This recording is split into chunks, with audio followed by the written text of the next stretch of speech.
Yauwa barkanmu da dawowa cikin wannan course na WhatsApp Business. Za mu ga darasi na farko inda za mu gabatar akan manhajar WhatsApp Business yadda take aiki da abubuwan da za mu gani a ciki. Abubuwan da za mu yi bayani a wannan darasi su ne kamar haka: gabatarwa, mene ne WhatsApp Business, mene ne bambanci tsakanin WhatsApp na asali da kuma WhatsApp Business, sai amfanin WhatsApp Business application, sai saita burin kasuwanci da manhajar WhatsApp Business. Mene ne manhajar, ko in ce mece ce manhajar WhatsApp Business? WhatsApp Business wata manhaja ce da aka ƙirƙire ta domin 'yan kasuwa su tallata hajarsu ga mabuƙata ko kuma ma'abota bibiyan shafinansu domin samun riba. Sai kuma bambanci tsakanin WhatsApp na asali da WhatsApp Business. Na san sau tari da yawa ƙila WhatsApp ɗin da ka fi sani ko ko wanda ka dole na san ba za a rasa bambance-bambance tsakanin wannan WhatsApp ɗin guda biyu ba, wanda na asali wanda aka fara amfani da shi tun farko tun kafin a ƙirƙiri WhatsApp Business. So akwai WhatsApp da ake amfani da shi na ainihi, so kuma wanda dole akwai bambance-bambance tsakanin su wannan guda biyun. So mene ne wannan bambancin tsakanin su? WhatsApp an yi shi ne don sada zumunta tsakanin 'yan uwa da abokan arziki. An gane, shi an yi shi ne domin me a ƙara danƙon zumunci a ciki, a sada zumunta, a yi gaishe-gaishe da sauransu.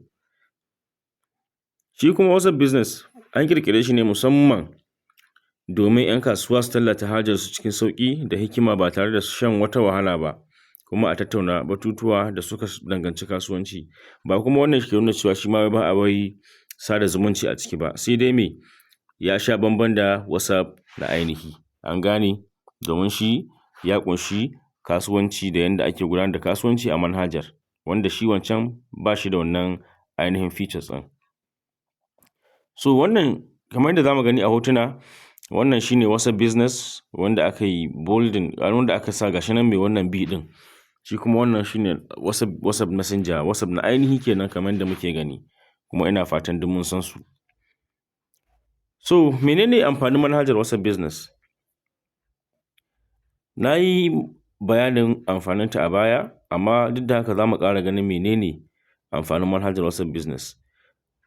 Babban amfanin manhajar shi ne bayyana manufa tare da sanin haƙiƙanin kasuwancin da mutum ke gudanarwa cikin sauƙi da tsafta. Saboda idan mutum na amfani da manhajar WhatsApp Business, ba sai ma ka ce mashi ma da ka je profile ɗin shi, in har kasuwancin shi ke tallatawa, so da ka shiga profile nashi za ka ga bayanan dukkan abubuwan da yake yi da tsare-tsaren kasuwancin da yake gudanarwa a wannan kafar. Ba sai ka je ka tambayi wane ka ce wai me kake yi kaza, ko ko wani irin business kake yi, because ya riga ya sa komai a cikin shafin shi, ta yanda da baƙo ya zo ko ko da sabon maziyarci ya zo, in ya zo zai ga me abubuwan da wannan bawan Allah ko ko wannan ɗan kasuwan yake tallatawa a shafin shi. An gane, ba tare da ka tambaye shi ba.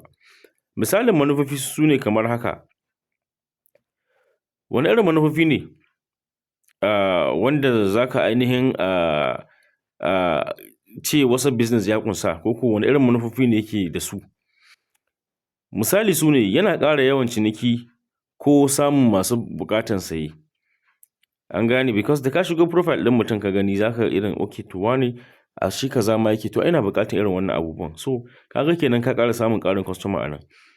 Sai abu na biyu, yana bunƙasa taimakon wannan customer, wato customer support. Ta nan hanyar za ka bibiyi mai ainihin sai da kaya kai tsaye. An gane, kai customer kenan za ka bibiye shi kai tsaye, kuma shi ma zai baka, zai provide naka da solution, ko ko zai tanadar maka wannan amsar tambayar ka, in tambaya ka zo da ita ko wani abu makamancin haka. Saboda me, dama manhaja ce wanda za ku iya tattauna batutuwan kasuwanci a cikinta. An gane. Sannan kuma na uku, yana haɓaka tattaunawa tsakanin customer. Wannan ɗin shi ɗin dai na ƙara yin bayani dai haka, yana ƙara haɓaka tattaunawa tsakanin customer, saboda me za ku ta magana a kai har a zo a samu matsaya, har ya kai ga cewa an ƙulla alaƙa ciniki tsakani. An gane. Sannan yana gina cikakkiyar